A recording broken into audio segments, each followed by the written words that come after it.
प्रिय विद्यार्थियों, आज हम बात करेंगे विज्ञान में मूल्यांकन के विषय में।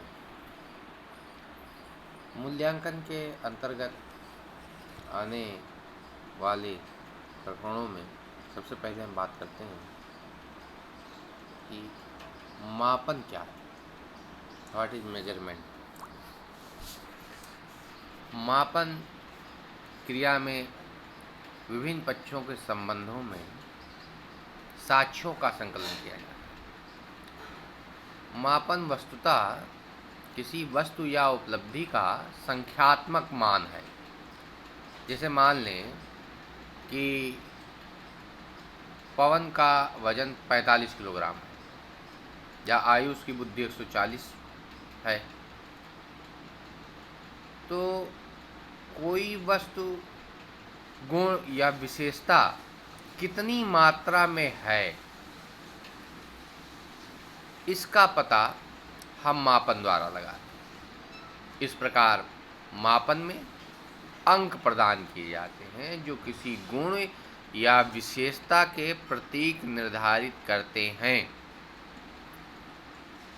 इसी प्रकार से परीक्षक आपकी उत्तर पुस्तिकाओं की जांच करके अपना निर्णय अंकों के रूप में देते हैं और ये प्राप्तांक आपके उपलब्धि का प्रतीक होते हैं। इस प्रकार से हम कह सकते हैं कि मापन वह प्रक्रिया है जिसके द्वारा विभिन्न योग्यताओं तथा गुणों के परिमाण के संबंध में बताया जाता है। विभिन्न शिक्षाविदों ने अलग अलग परिभाषाएं दी हैं, जिनमें थॉर्नडाइक के अनुसार जो कुछ भी अस्तित्वमय है उसका अस्तित्व कुछ परिमाण में होता है, अर्थात उसको मापा जा सकता है। E.L. पील के अनुसार मापन का उद्देश्य व्यक्ति को एक संतुलित व्यक्तित्व प्रदान करना है ताकि वह समाज द्वारा प्रदत्त उत्तरदायित्वों का निर्वाह बखूबी कर सके।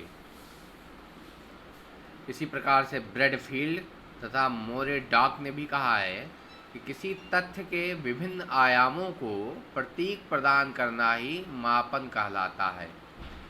अतः हम अब कह सकते हैं कि मापन के अंतर्गत विभिन्न वस्तुओं, घटनाओं आदि का संख्यात्मक रूप में वर्णन किया जाता है। अब हम आते हैं कि मापन के कार्य एवं उद्देश्य क्या है। मापन जो है वह क्या करता है। मनोवैज्ञानिक और शैक्षिक मापन में के अनेक कार्य जिनकी वजह से मापन शिक्षा की प्रक्रिया का महत्वपूर्ण अंग बन गया है।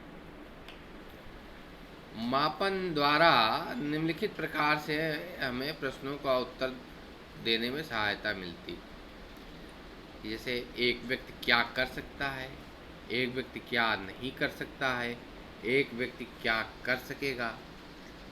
इस प्रकार से इन सारी चीज़ों को ध्यान में रखते हुए जो मापन के प्रमुख कार्य हैं उनको हम इस तरह से समझ सकते हैं।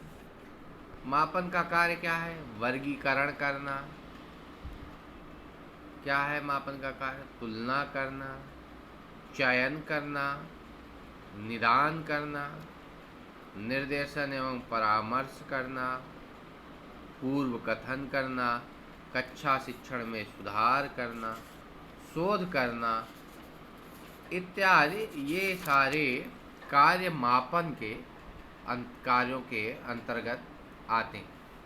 अब सबसे पहले हम बात करते हैं वर्गीकरण करना। मापन द्वारा छात्रों को उसकी उपलब्धि के आधार पर विभिन्न वर्गों में वर्गीकृत किया जा सकता है। जैसे औसत छात्र, मीडियाकर स्टूडेंट, सबसे बुद्धिमान छात्र, औसत से भी निम्न स्तर का। इसी प्रकार IQ के आधार पर छात्रों को प्रतिभाशाली, पिछड़ा या मंदबुद्धि आदि श्रेणियों में हम बांट सकते हैं। फिर है तुलना करना। जब दो या दो से अधिक बच्चों की तुलना करनी होती है तो मापन की आवश्यकता होती है। व्यक्तिगत विभिन्नताओं के आधार पर दो छात्र कभी एक समान नहीं हो सकते। उनमें व्यक्तित्वशील गुणों, ज्ञान, बुद्धि आदि में अंतर होता है। अतः मनोवैज्ञानिक परीक्षणों का मुख्य उद्देश्य व्यक्तिगत विभिन्नताओं की तुलना करना भी होता है। इस प्रकार से जो मापन है वो दो में तुलना करके हम अंतर कर सकते हैं। फिर है चयन करना। विभिन्न पाठ्यक्रमों के चयन करने में भी मापन सहायक होता है। विभिन्न प्रकार की प्रवेश परीक्षाएं छात्रों का चयन करने में सहायता प्रदान करती हैं। इसके लिए विभिन्न प्रकार के परीक्षण किए जाते हैं जिससे उपयुक्त छात्रों को चयनित किया जाता है, चाहे वो सेवा हो या अन्य किसी उसमें प्रवेश लेने की प्रक्रिया हो। फिर है निदान करना। निदान का मुख्य उद्देश्य छात्रों की अधिगम कठिनाइयों का पता लगाना है। अधिगम कठिनाइयों एवं कमजोरियों का निदान निदानात्मक परीक्षणों की ही सहायता से किया जाता है। इस प्रकार से छात्रों की कमजोरियों का निदान करना मापन का एक प्रमुख कार्य होता है। तो जो ये निदान है यह भी मापन के अंतर्गत आता है। इस प्रकार से मापन के कार्यों के विषय में कुछ हमने आपसे चर्चा की है। बाकी हम अगले लेक्चर में आपसे डिस्कस करेंगे।